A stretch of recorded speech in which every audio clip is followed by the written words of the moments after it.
Hello, I am Miss C. Laneous, reviewer of the Miscellaneous. Well, December has come back once again, so what better way to celebrate it than with a December Time special review. Now, you may remember how last year I reviewed Good Times Entertainment's Rudolph the Red-Nosed Reindeer and The Island of Misfit Toys.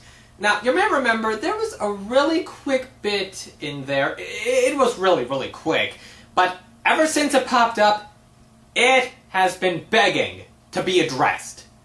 And in this review, I will finally bring light to it and address it. I am, of course, referring to the Prince Hans joke. Yeah, I made a joke about how the toy taker's real identity could have been Prince Hans from Frozen. Now, you have to understand, this was very shortly after Frozen had debuted in theaters, and thus long before the film's popularity turned into a monster and Hans came to be accepted as the Judas of the Disney animated canon. There'll be a quick blurb during the credits about my serious thoughts on Frozen, so please don't start hating on me just yet. So to give us all a much-needed break, I swear to you that from this moment onward, there will be absolutely no more Frozen references on this show. And there was much rejoicing. Oh yeah, I also mentioned that the movie was a sequel to another film that I had never seen. This is that film. Let's take a look.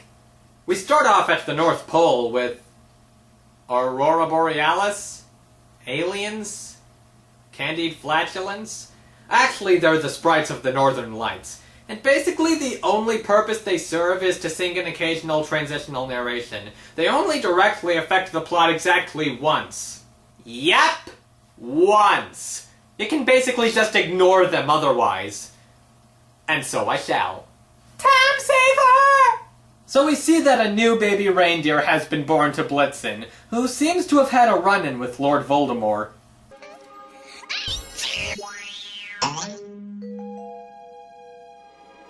Bless you. Whoa, what was with the blood-red landscape there? Did we suddenly enter a Christmas horror special thing? And then when Santa finished killing all the elves in the North Pole, he slaughtered all the reindeer, even all the other animals who lived there, and then he found Mrs. Claus. She begged for mercy, but it didn't work. And so now that is why Santa's a widower. A blood-stained, maniacal widower. Did that get too dark? I apologize if it did. Okay, let's see who they got for this. John Goodman, cool. Funny, this will be the second Christmas thing he's appeared in on this show. Eric Idle, awesome. Bob Newhart, that's nice. Debbie Reynolds, also nice. Richard Simmons. Wait, what? Seriously? Oh my god, that is great! And Whoopi Goldberg. Very well then. Little Rudolph is shown around the North Pole and, what a shock, is laughed at by the other North Pole residents.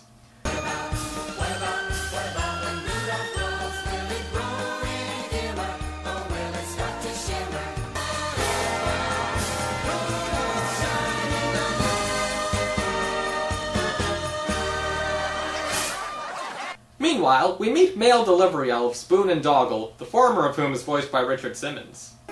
If we play our cards right, we'll be up for a promotion before you know it. But their car soon begins to swerve and crashes through. Look what we did to Queen Stormella's garden. No. No, wait, it couldn't be. But enough of that, let's move on to another not very strong musical number.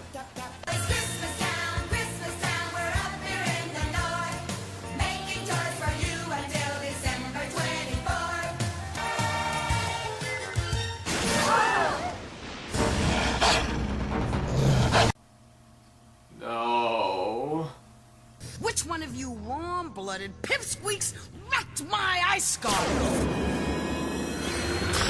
Well... no!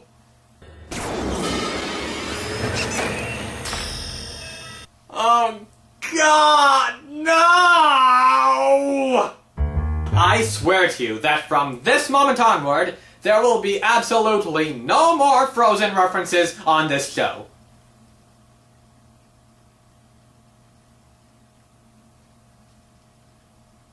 Hey, cool! I'm in grayscale!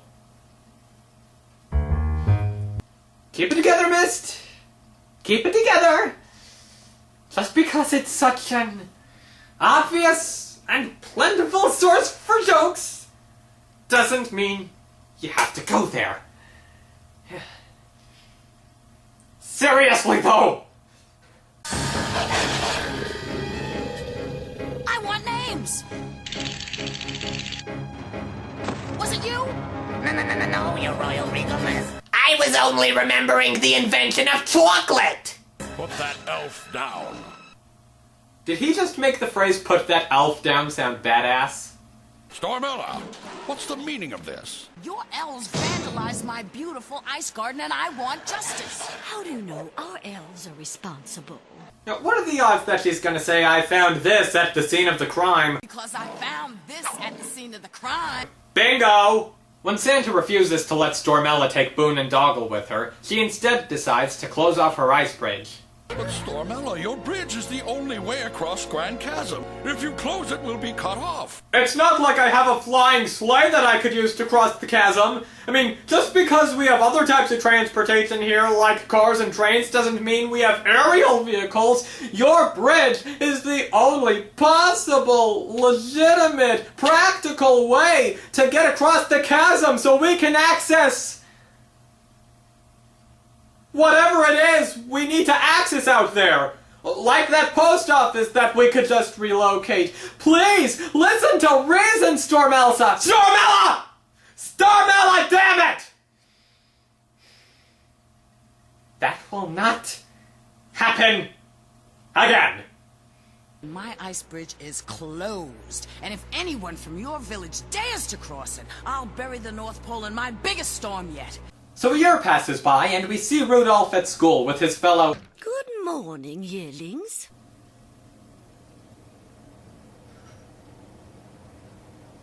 Yearlings? Yearlings? Even younglings and furlings don't sound that terrible compared to this. What more do you want me to say about that? We also meet Zoe, the obvious love interest, and Arrow, the a-hole. Well, at least the prominent one. Ruddy the red-nosed reject ain't ever gonna be a flyer! Come back here this instant! I'm not even going to try and sympathize with your bullying problem. Come back here this instant! Rudolph wanders around in self-pity until Santa comes by with some encouraging words. And I can't lie, this is a kinda nice moment. Especially when compared to Rankin-Bass Santa. We're all different on the outside, son. But what counts, young buck? What really counts is what's inside our hearts. And as far as I can tell, hearts don't come any bigger than yours. Now, I'm sure it'll stop as soon as he grows up, Santa. Well, let's hope so if he wants to make the sleigh team someday. Everybody's a somebody in Santa's family tree. I will say that while like the others, this song isn't all that strong, it is probably among the stronger ones, like the second best or something. Also, why are the elves who were ostracizing Rudolph earlier singing about accepting him? So everyone gathers on Christmas Eve to see Santa fly off, and for some reason, simply having a wonderful Christmas time starts playing. I don't mean like in a Rankin-Bass special where the characters sing an existing song. No, it's the actual Paul McCartney thing. Simply having a wonderful Christmas time. Zoe kindly offers Rudolph her friendship when... Look, we're under mistletoe. Know what that means? You're supposed to kiss me. Hey, what's going on? There's no reason to be jealous. We're just friends. Jealous of Ruddy the red-nosed reject? He's not a reject. Come on, let's go. Gotta go, Rudolph. Bye. So, are the two of them actually going steady? The movie's never entirely clear if they are or not. Of course, why a nice doe like her would be with a dick like this guy doesn't make much sense. Well, at least as I don't want to turn it into a intense, dramatic, psychological discussion, it doesn't. So more time passes, and it's soon time for the reindeer games. So are we going to see Stormella again soon? Seeing how she's the major antagonist and all? Sorry, Emperor, she's not gonna turn up again for quite some time, unfortunately. But we'll get some stuff with Arrow. He's nowhere near her league. What does that even mean? Annoying cliche jerk jock versus a sort of fun, for some reason, powerful evil ice witch. Point taken. So now that Rudolph is older, he's now voiced by Kathleen Barr, who reprised the role for Misfit Toys. In fact, I'm pretty sure she's the only cast member to be in both films. And to be honest, I think she gives a better performance here than in Misfit Toys. I feel it just works better here. It feels more natural for the character and less like an impression of Billy Mae Richards from the Rankin Bass Rudolph specials. Good for her! And now, for the first event of opening day, the sleigh race! During the race, Arrow keeps ramming his sled into others and, what a shock, bullying Rudolph.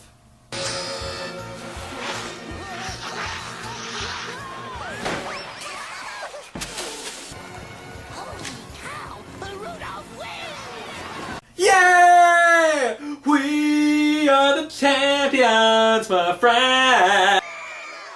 You're disqualified for illegal use of a glowing red nose. You're banned from the rest of the games. BS!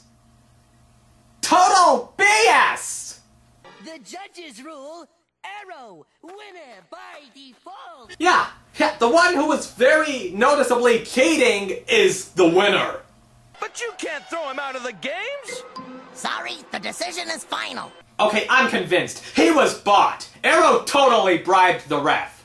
Look at how he's smiling about banning Rudolph from the games. Why is he so sadistic about this? You know, it very well may be the best explanation for how Arrow could possibly be ruled the winner. Oh, Santa, that's just not fair. But Mama, the judge has the final decision, not us. It's the judge's... You're freaking Santa Claus! Maybe it's in the North Pole Constitution or something that you can't interfere in other matters or something like that, but I think this is a decision that you of all people in this village could overrule. Especially how you flat out said it was unfair. So he breaks up with Arrow, because apparently they were a thing, and Rudolph, overhearing his father call the nose an accident, runs away from home. Saddened and separated, the two should-be sweethearts sing a generic love song. Out here on my own. Whoa, that is not Kathleen Barr. I need you. Seriously, do they sound anything alike? I'm sure he'll notice you too, Zoe. Out here on my own. No, they don't. I mean, I can understand why Kathleen Barr may not have wanted to do her own singing. Really remarkably plummy. Yes, plummy. Yeah, I definitely get it. Yes. But at least get someone who sounds similar. Jeez. Rudolph eventually finds a cave where he befriends a New Jersey Eric Idle fox named Slyly. So, what you running away from, kid? Who says I'm running away from anything? I can read just like a book, kid. You cashed in your stock certificates and your insurance policy, and you went out and bought a dry cleaning establishment. Then you took whatever money you had left, and you sunk it into the glass slipper business. It's amazing. You are 100% wrong. Just remember, it could always be worse. Allow me to elaborate. If the glass looks half empty, and your prospects are low, Why does he have a bunch of female foxes with him in the cave? so for every step forward, there's a step in reverse. Things could be better, they could always be worse. By the way, is it me, or does this sound kind of like another animated musical number Eric Idle took part in that same year? You could be lost in the desert, 200 degrees. No water around and lots of snakes and bees. I'd be rocking with the dino, swinging with the rhinos. I'd be trying in a minute.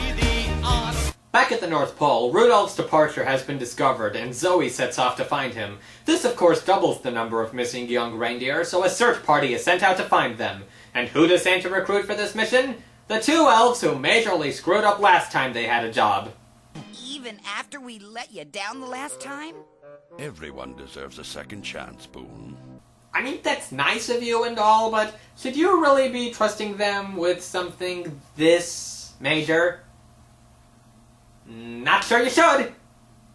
I've gotta find Rudolph, even if it means crossing Stormella's bridge. Were you never told why the bridge was closed off? Well, in Zoe's defense, Stormella didn't seem to actually physically block off the bridge at all. Negligence or rigging the situation, you decide. Thanks to you, I get to blow the storm that'll bury Santa for good. So as Stormella takes Zoe prisoner, an avalanche forces Rudolph and Slyly out of their cave. It could be worse, Slyly. Oh, really? How? We could have been trapped inside the cave. Good thing there was no one else who could have possibly been trapped in there. Hey Slyly, what happened to your backup singers? Where did they go?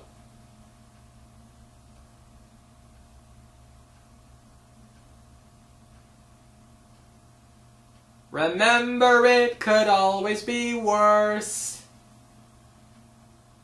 They soon manage to find a fully furnished cave, only to realize it belongs to a Polar Bob Newhart. This cave could collapse any minute. You gotta vacate immediately. Oh, that was too easy. That wasn't very nice, Slyly. It's either him or us, Red. That is the law of survival. You tricked me. Why did he come back? When Rudolph apologizes and truthfully explains the situation, the bear, Leonard, agrees to give them shelter and joins their group. Though honestly, he's kind of the excess member of the team. He doesn't really contribute that much except for accompanying Rudolph when he goes to save Zoe from Stormella's palace. Speaking of which, the sprites finally make their only legitimate contribution to anything and tell him about Zoe's capture and how he has to save her. Your light will save her, Rudolph. But first, you must learn how to use it. Alright, training montage! Think about everyone you love, and everyone who loves you. Or not! So the trio heads to the Ice Palace, where the block of ice that kept Zoe detained seems to have completely vanished, but Slyly refuses to go any further. Leonard and Rudolph manage to find Zoe by following the sound of her singing. Nobody knows but Jesus. Only to get captured themselves. Just saying, anyone else think the two deer might be able to slip through the bars? I'm throwing the storm of the century. But it's almost Christmas. A storm will ruin everything. Hit it, Ridley. Please welcome the wickedly talented Adele Dazeem. That was technically an Oscars joke, so I'm still in the clear.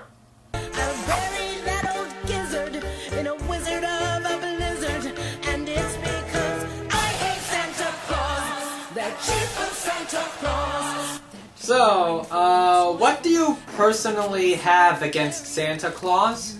That's never truly explained. The lyric suggests it basically amounts to you as an evil person not liking niceness, but that's pretty weak, isn't it? Now, I wonder, should this song have been placed earlier, like shortly after your introduction? We'd have to change a couple lyrics because we didn't have this scene to reuse animation of, but it may have been a way to establish your character earlier on. Also, and I know this is just a hypothetical musical number moment, but you're gonna stop Christmas by placing a skateboard in front of the fireplace and walking away. Uh-huh. Now, on the note of the singer, if what I've read is true, then this is Carmen Twilly doing the singing. I'm about to explain who she is, Dob! For your information, I already know who she is. Good for you, then. Now, for me personally, I know her mainly for two things. One, she voiced Undersea Gal in The Nightmare Before Christmas, and two, which I think we all know her for, she's the freaking Circle of Life singer! Yeah, the Circle of Life singer, can you believe that? And she matches Whoopi Goldberg's voice pretty nicely here. Well, for the most part. Oh, thank you. No, stop. Thank you. Where you from? Stop. Just watch me. By the way, have I mentioned that I cannot get enough of this song? Yeah, for me at least, this is by far, undoubtedly, the best song in the film. It sticks out so much that when I was writing the script for this review, I kinda didn't want to sit through the rest of the movie. I just wanted to watch this song over and over again. I don't know why it hooks me so much. Maybe it's the villain song status, maybe it isn't. I think it is. But seriously, major score for the film in this song. Unleash! Unleash! Oh, storm! Luckily, Slyly sneaks in, yeah, I'm not sure how either, and manages to get the dungeon key, which leads to what is probably the best joke in the film.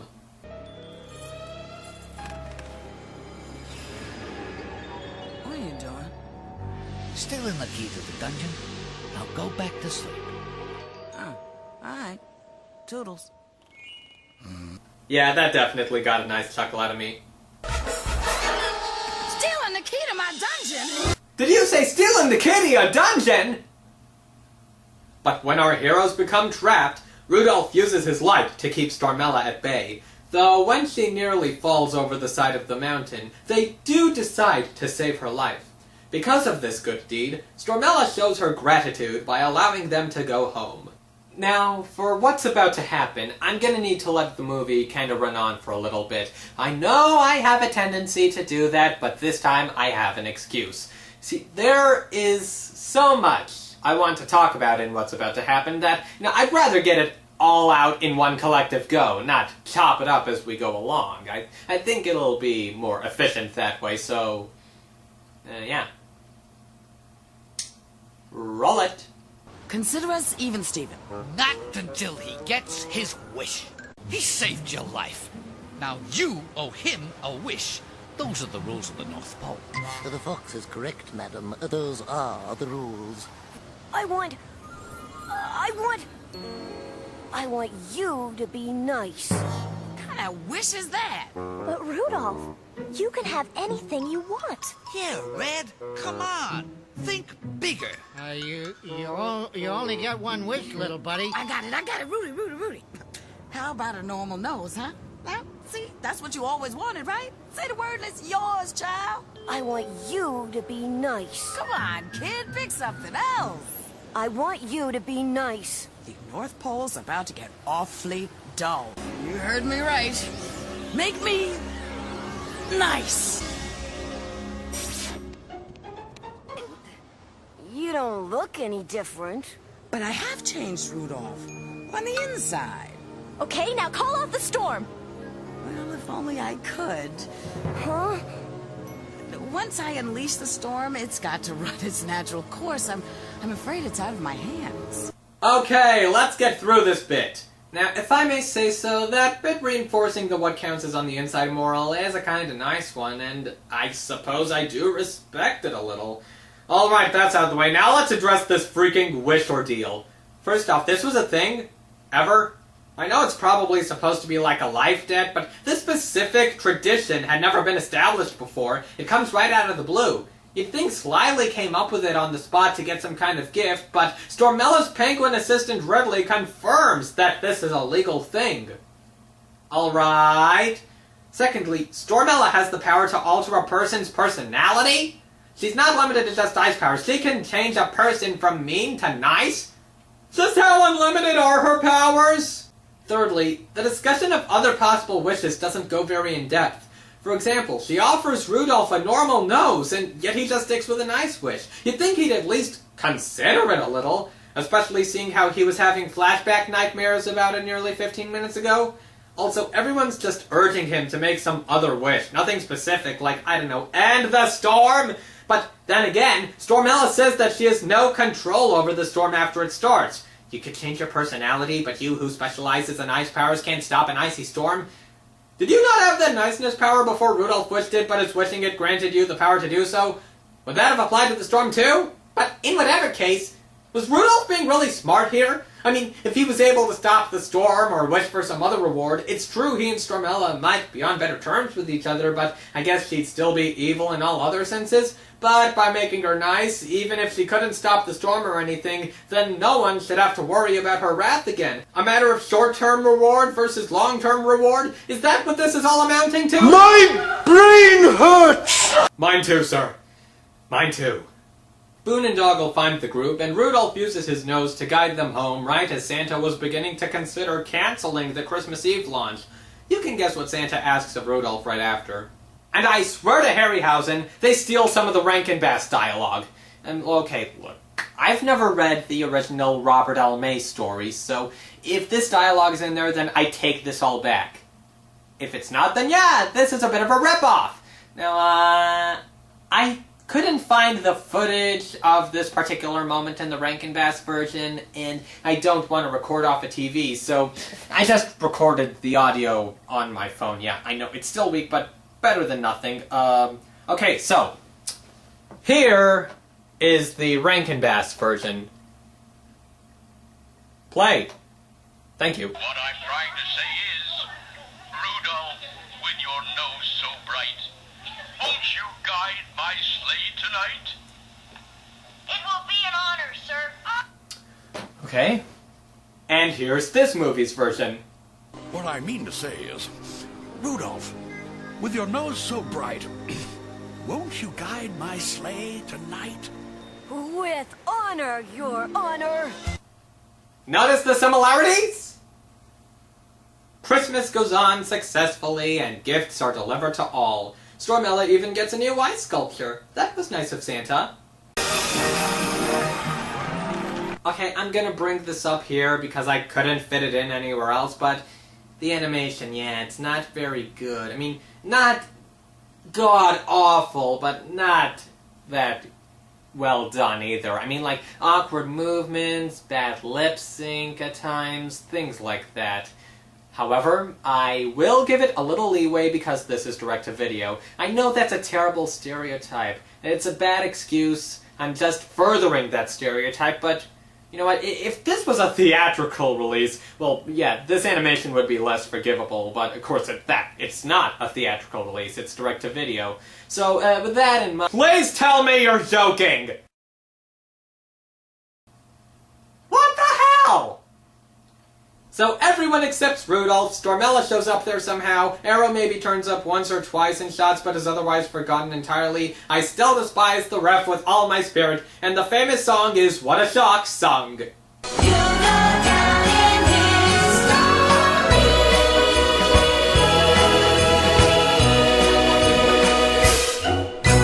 And that was Rudolph the Red-Nosed Reindeer the movie. What do I think?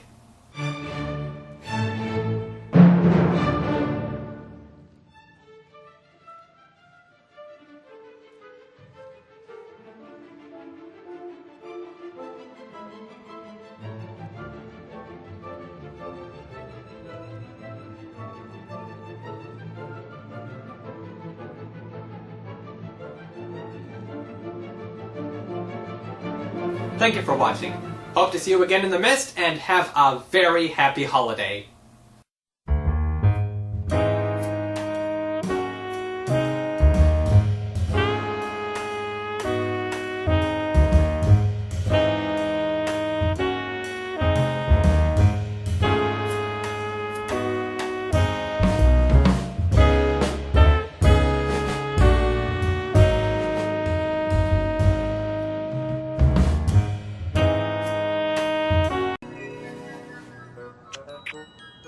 Someone change her back, please.